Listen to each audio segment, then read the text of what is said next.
ازيكم احلى متابعين في الدنيا، متابعين قناتنا افكار وابتكار. وزي ما اتفقنا مع بعض ان احنا ان شاء الله هنقدم لك كل جديد في قناتنا، افكار بسيطة تنفعك في بيتك او تنفعك كمشروع، وتكاليفها برضو بسيطة قوي، يعني حاجات لا تذكر، وهنتعلمها مع بعض ونعرف عملناها ازاي.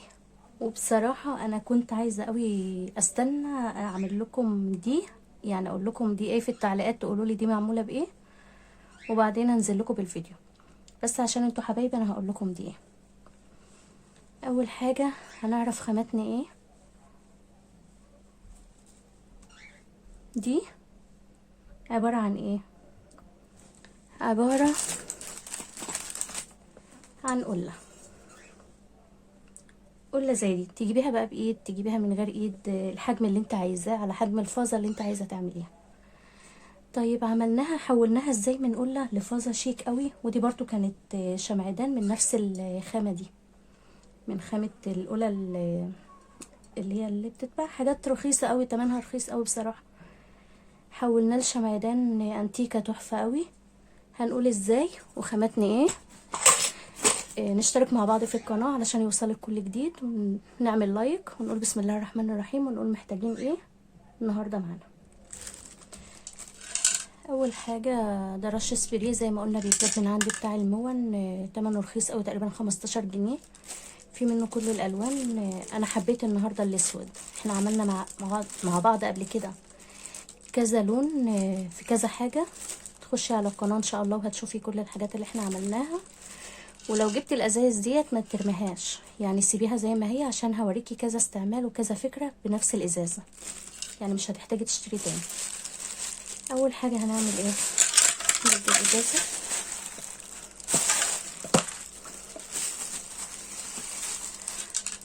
هنمسك القلة كده بنفس الطريقة كده، بتلفيها كلها وبتسيبيها ساعة او ساعتين لغاية ديت ما تنشف. كده رشيناها وعملنا اللون ده. وانا حابة برضو السيلفر نعمله مع بعض. عملنا اللون ده، وده ورد عادي اللي احنا حاطينه فيها ده، مش غالي برضو. عايزه اجيبها لكم هنا قريبه واحنا بنشتغل، بحيث ان انتوا تبقوا شايفينها.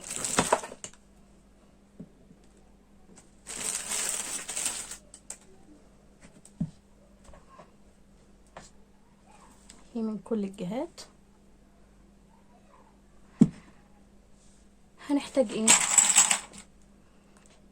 برضو من عند الخرز، بتوع الخرز والترتر، بتجيب الشكل او الرسمه اللي انت حباها، حاجات زي بيره كده.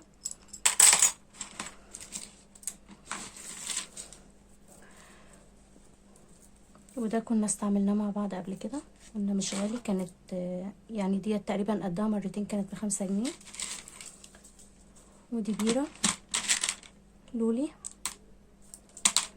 شويه خرز كده عشان التزيين، ومسدس الشمع. وهنبدأ نقص.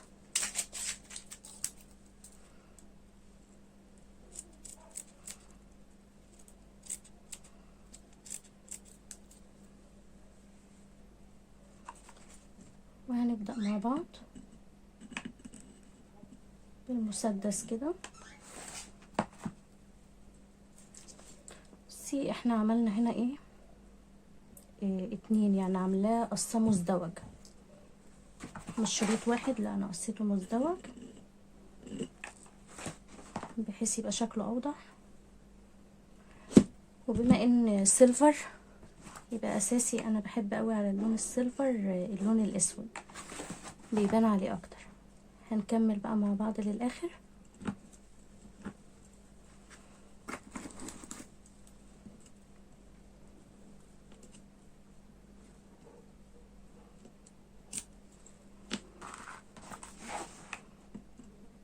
وزي ما قلت لك قبل كده، يعني المسدس هيبقى جميل قوي معاكي وهتحتاجيه في حاجات كتير.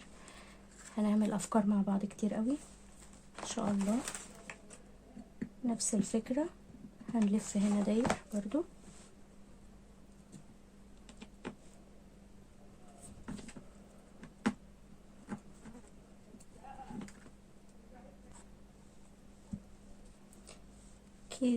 كده لفينا ده كله دوائر عرضية تحت اهو مع بعض. هنبدأ بقى نعمل ايه البيرة، وهنعمل ايه خطوط طولية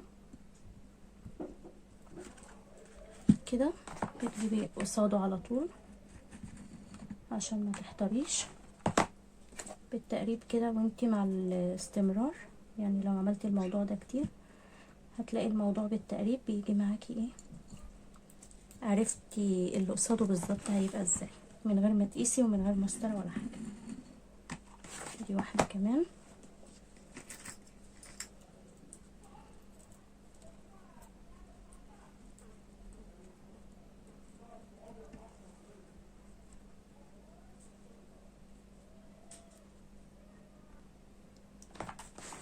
كده برضو مع بعض عملنا ايه، عملنا مع بعض خطوط طوليه اهي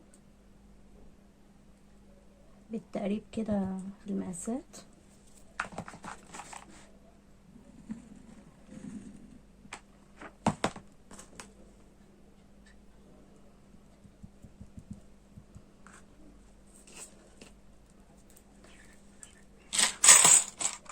نبدأ بقى مع بعض.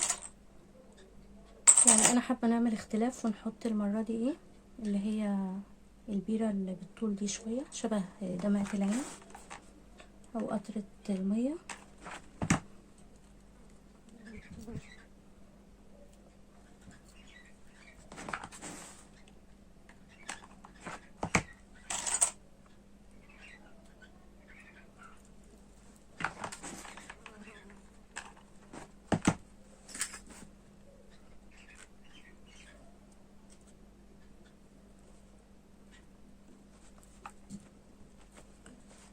وكده لفينا مع بعض اللي هي البيرة دي، وهنا لفينا الوردة على شكل وردة، وهنا هنحط كده ايه وحدات لولي.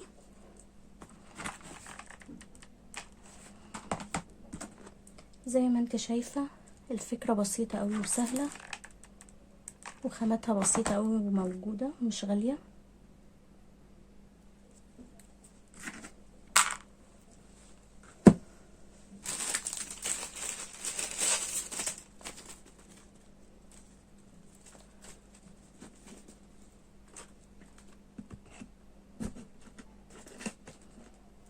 كده عملنا مع بعض احلى فازة واحلى انتيكة تبقى مناسبة قوي في التزيينات بتاعة العيد وفي زينة رمضان، تغيير وتجديد في بيتك. وفي نفس الوقت برضو زي ما قلتلك لو انت حابة تعملي مشروع، هي لو انت مركزة يعني في نوع الدهان حتى عليها، تحس ان هو الدهان القطيفة شكله جميل قوي بجد والله، شكلها روح تحفة بجد. انا حاسة ان الكاميرا ظلماها مش واضح قوي. فان شاء الله لو عجبتك الفكرة اعملي لايك وشير واشتراك في القناة، والسلام عليكم ورحمة الله وبركاته.